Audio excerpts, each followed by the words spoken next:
historically, ang Pilipinas, bago dumating ang mga Espanyol, Amerikano, Hapon, ay nandito ng ating mga ninuno. Si Raha Sulaiman, Raha Humabon, Dato Puti, Dato Lapu-Lapu. Kung mapapansin mo, dumating ang mga Espanyol noong March 1551. Dumating ang mga Espanyol. Pumunta dito sa Pilipinas. Sinalubong ni Lapu-Lapu. 21 pala. Anong ginawa ng mga Espanyol dito? Tiniterrorize nila ang mga Pilipino, ang mga tao sa Pilipinas. Sila ang talagang totoong terorismo.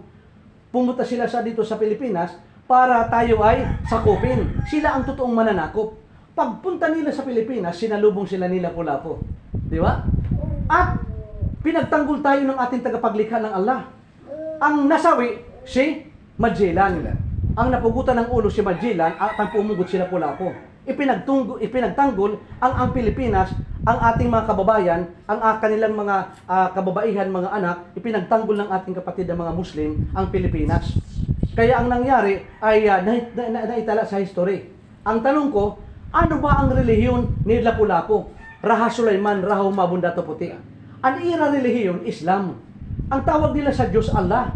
Ang tawag naman sa mga nila Raha Sulaiman, mga muro, mga Muslim. Ang ibig sabihin ng Muslim, Arabic na salita, naniniwala sa isang Diyos. Ang ibig sabihin naman ng Islam, ito'y relihiyon ng mga Muslim. Ibig sabihin, kapayapaan. Ang Islam ay hinango sa salitang salam na ang ibig sabihin ay kapayapaan. Total submission and obedience to the will of God, Allah. Yan ang ibig sabihin ng Islam. Ang Allah, ito ay pansariling pangalan ng lumikha. Hindi nyo naman ito tanong, bakit Allah?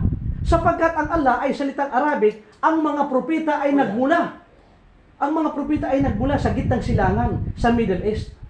Kung makadto ka mo o magpapakianak ka mo, ano ang naranhan Diyos dito ha, Middle East? Allah. Kaya, ang mga propeta, magtuhan iba-ibang sulok ng daigdig, gindideklara nila nga la ilaha ilahuwa, iisa lamang ang dapat pagkukulan ng pagsamba. La ilaha illallah, walang ibang Diyos maliban sa Allah. Yun po ang sinabi ng mga propeta mula kay Adan, Abraham, David, Moses, Jesus Christ. Ngayon ang tanong, kung sakaling dumating sa atin ang kamatayan, paano tayo maliligtas? Kung hindi natin kilala ang tagapaglikha, ang Diyos.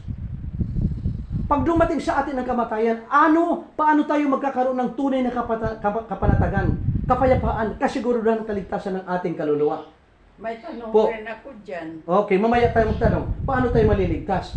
Kasi ngayon lang natin nalaman ang pangalan ng Diyos. Ito ang sinabi ng tagapaglikha. Bismillahirrahmanirrahim. Kul huwallahu ahad, Allahu samad. Lam yalid walam yulad, walam yakul lahu kufuwan ahad. Sa ngalan ng Allah, ang pinakamabagin, ang pinakamawain. Ipahayag, siya ang Allah, ang ganap, sandigan ng lahat.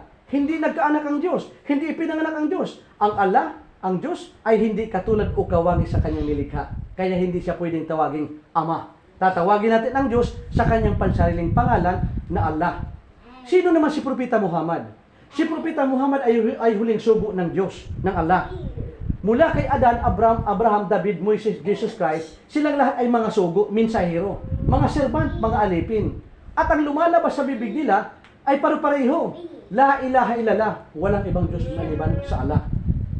Yan ang sinasabi nila. Ano naman ang Quran? Ang Quran, ito ang tinuon ng salita ng Diyos. Salitang Arabic po ito. Ano ang sinabi ng banal na Quran?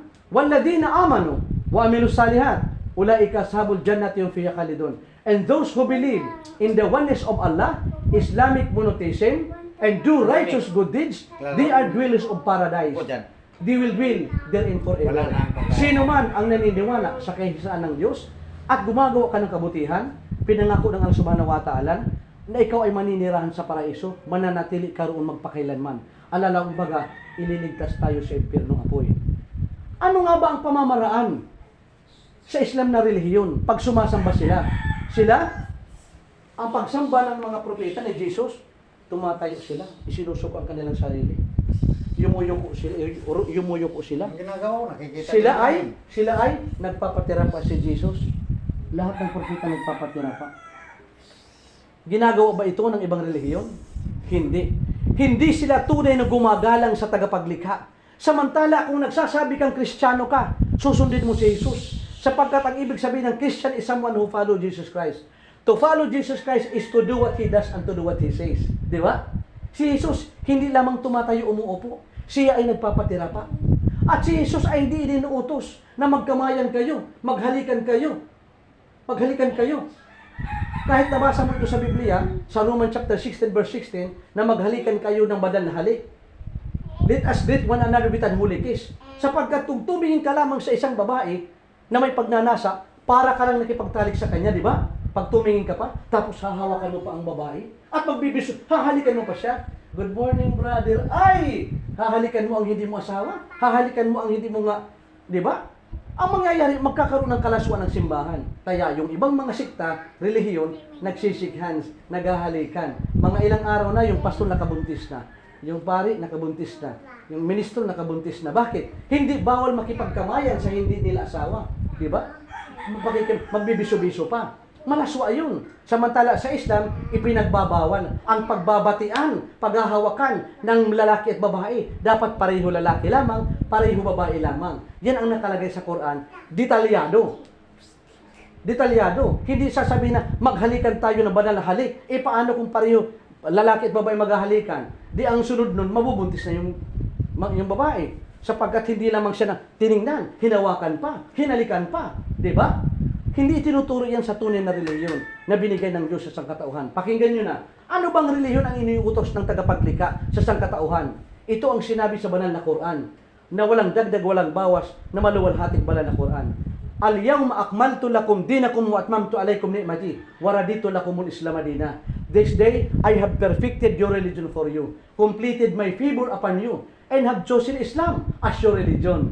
Sa mga araw na ito, nilubos ng Allah nilubos ng Allah subhanahu wa ta'ala ang paglingap sa atin. Ibinigay sa atin ang Islam bilang ating relihiyon.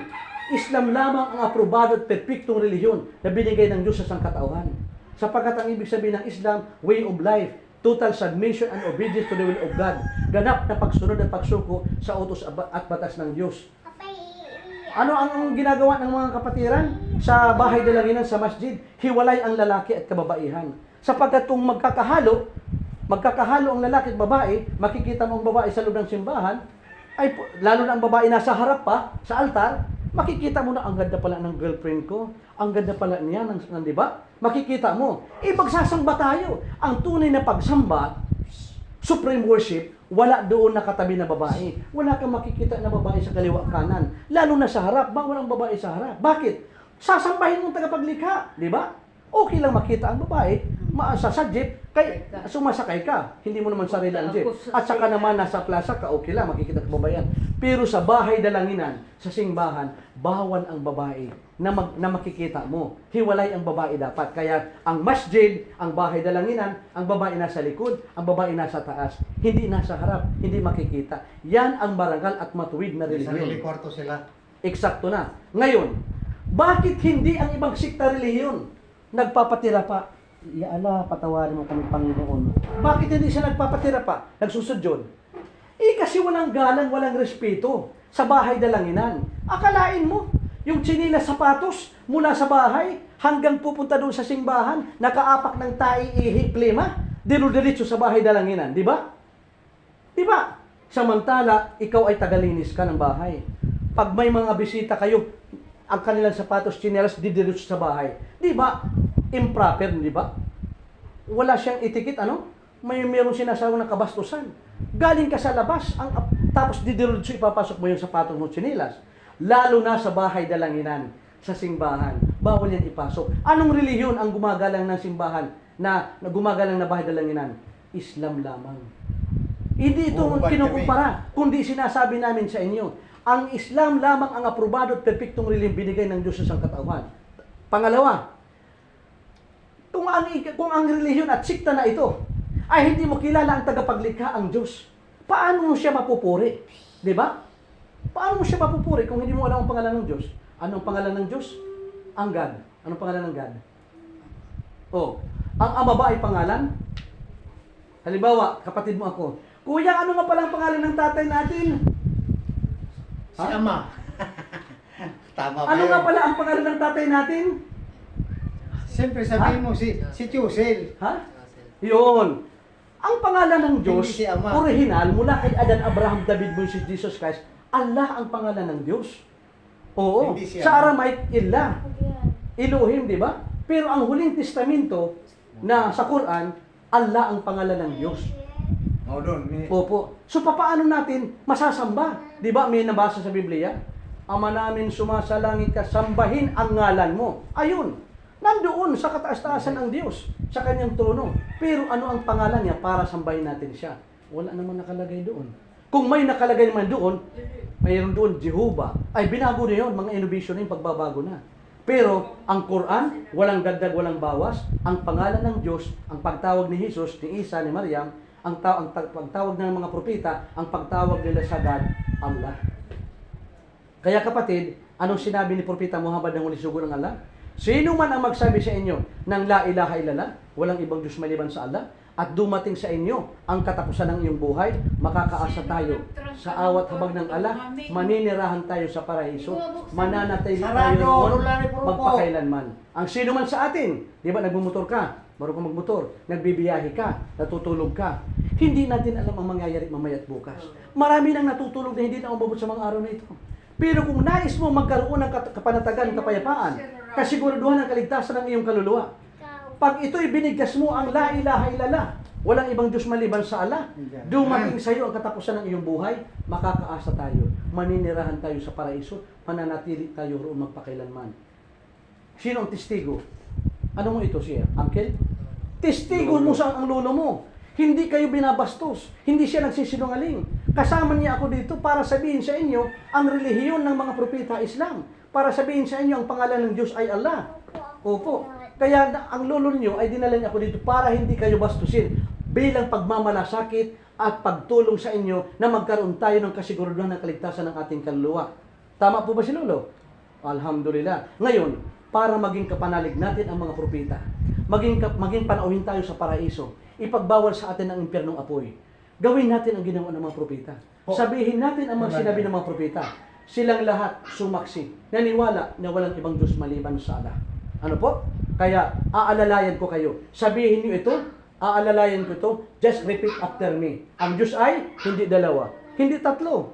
Ang Diyos ay iisa lamang. Ganyan ang kanang kamay. Ganyan po. Sabihin natin, Ashhadu an la ilaha illa Allah wa ashhadu anna Muhammad Rasul Allah. Sa ating wika, ako'y sumasaksi at naniniwala na walang ibang Diyos na dapat sambahin maliban sa Allah. Ako'y sumasaksi at naniniwala na si propeta Muhammad ay huling sugo ng Allah.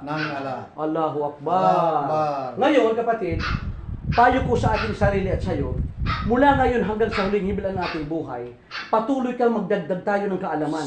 Mula sa Quran, mula sa Hadith, mula sa relihiyon ng Islam.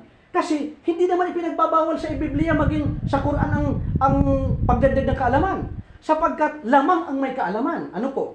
Ngayon kapatid, Walang ang mawawala. kagandahan ngayon kapatid, kasi binigkas nyo ito, dumating man sa atin ang kamatayan, pinangako ng tagapaglikha ng Allah, na Diyos ni Jesus Virgin Maria, na ang sino mang nagsabi ng la ilaha illallah, Muhammad Rasulullah, dumating sa atin ang kamatayan, makakaasa tayo sa awat-habag ng Allah, maninirahan tayo sa paraiso. Sarap, no? Pinatawad tayo ng ating mga kasalanan, gaano man karami ito. Ano po? Pinatawad na tayo. At maninirahan tayo sa paraiso, magiging kapanalig natin ang mga propeta. At habang natutulog tayo, i-memorize nyo ito palagi ang La ilaha illallah Muhammad Rasulullah. Bago matulog, ayan na. Pag nagkasala ka, sasabihin mo lang, Astagfirullah. Sabihin nyo, Astagfirullah. Patawad ya Allah. Ganun lang siya. Diba? Hindi ka nadidirikta, hindi ka napupunta kay Jesus bago ka sa Allah, sa God. Direkta ka na sa Kanya. Sapagkat ang Allah, ang sukdol sa kapangyarihan tigib ng karunungan. Siya lamang ang kataas-taasan ang dakila. Siya lamang ang wala siyang kapareho ng mga sa kanyang mga nilikha. Siya ay sukdol sa kapangyarihan tigib ng karunungan. Kaya pag ikaw ay magkukumpisa ng mga kasalanan mo, sasabihin mo lang, Ya Allah, astagfirullah, patawarin mo ako, yan, nagkasala po ako. Yan lang. Yun. Sa Tagalog, patawarin mo Oo. ako, Diyos ko. Opo. Sa Arabic ay, astagfirullah. Astagfirullah. Ganun lang siya. Di ba? Patawarin mo po ako, Panginoon. At alam nyo ba, mga kababayan, Patawarin mo po Allah. sino man ang abutan ng kamatayan at ang tinawag niyang Diyos ay si Jesus. At tinawag niya ang mga santo-santa. At ang tinawag niya ang mga, at humarap siya sa mga ribulta ko, kahoy larawan. At tinawag niya ang Diyos na Ama. Walang kapatawaran. Bakit? Sapagkat ipinantay niya ang Diyos sa kanyang nilikha. Sino ang dapat tawaging Ama? Yung tatay mo. Yung Diyos tatay eh. mo. Si Yun ang dapat Tatay. tawaging Ama. Diba? Kaya naman marami kayong mga anak eh. Kasi nabuntis ang nanay ninyo, di ba? Ang Diyos hindi nagkaanak, hindi ipinanganak. Siya ay hindi katulad o kawangin sa kanyang nilikha. Assalamualaikum. Sabihin mo, wa alaikum musalam. Allahu Akbar. Binabati kita bilang isang kapanalig sa pananampalataya. Ito ang sinasabi na maghalikan kayo ng banal na halik. Lalaki sa lalaki. Kapwa lalaki lamang. Hindi ang Babae, lalaki at bawal babae. sikan. Di ba? Alhamdulillah.